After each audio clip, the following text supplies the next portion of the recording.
Have you ever used a filter on a photo? My guess is that most of us probably have. And if you haven't used a filter, maybe what you have done is you've checked the photo after it's been taken to make sure whether you like it, and you're glad that photos can now be deleted and it's not a one shot only type of a thing.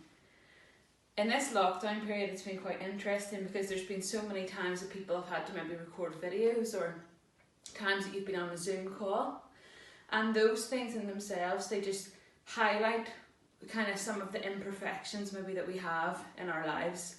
And what you've maybe done is, when you're recording your video, like me, you've set up a little area that doesn't always look like this.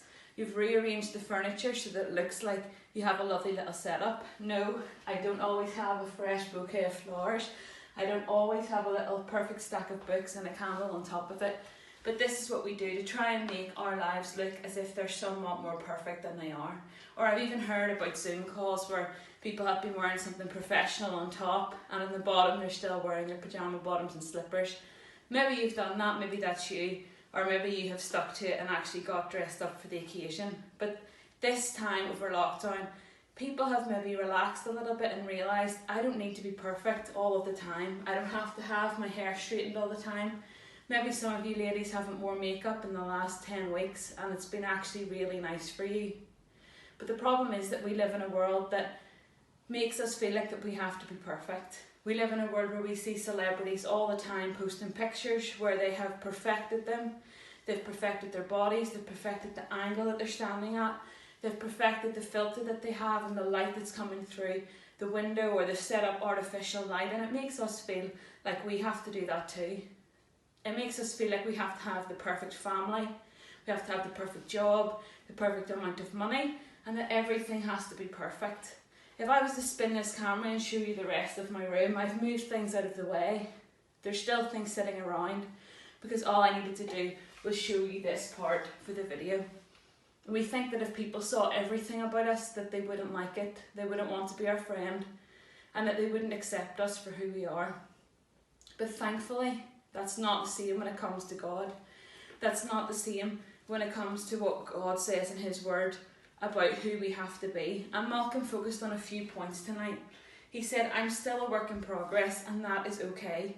And I'm going to accept my weaknesses because it means that God can actually do something in my life. Sometimes we feel like we can't even come to God because we are not perfect. But that is really not what the Bible says, and this should give us great hope. In 1 Corinthians 26 to 29, it says this in chapter 1. Brothers and sisters, think of what you were when you were called. Not many of you were wise by human standards. Not many of you were influential. Not many were of noble birth. But God chose the foolish things of the world to shame the wise. God chose the weak things of the world to shame the strong. God chose the lowly things of this world and the despised things, and the things that are not, to nullify the things that are, so that no one may boast before Him. Now I just want us to think about some of the most famous and most upheld Bible characters, and think about what their lives were like before we worshipped together. Noah was a drunk. Abraham was too old. Isaac was a daydreamer. Jacob was a liar. Leah was classed as ugly. Joseph was abused. Moses had a stutter. Gideon was afraid. Samson had long hair and was a womanizer. Rahab was a prostitute. Jeremiah and Timothy were too young. David had an affair and was a murderer. Elijah was suicidal. Isaiah preached naked. Jonah ran from God. Naomi was a widow. Job went bankrupt. Peter denied Christ. The disciples fell asleep when they were asked to pray. Martha worried about everything. The Samaritan woman was divorced. Zacchaeus was too small. Paul was too religious. And Lazarus was dead. Yet God used all of these people. So don't be fooled into thinking that God cannot use you too in all of your weaknesses and all of your failures. So tonight, as we worship, the song should reflect on the fact that despite our weaknesses and our failures, we can be used by God, but we have to be willing to surrender and put those things aside so that He can mould us and use us for everything that He wants to do. Enjoy the worship set.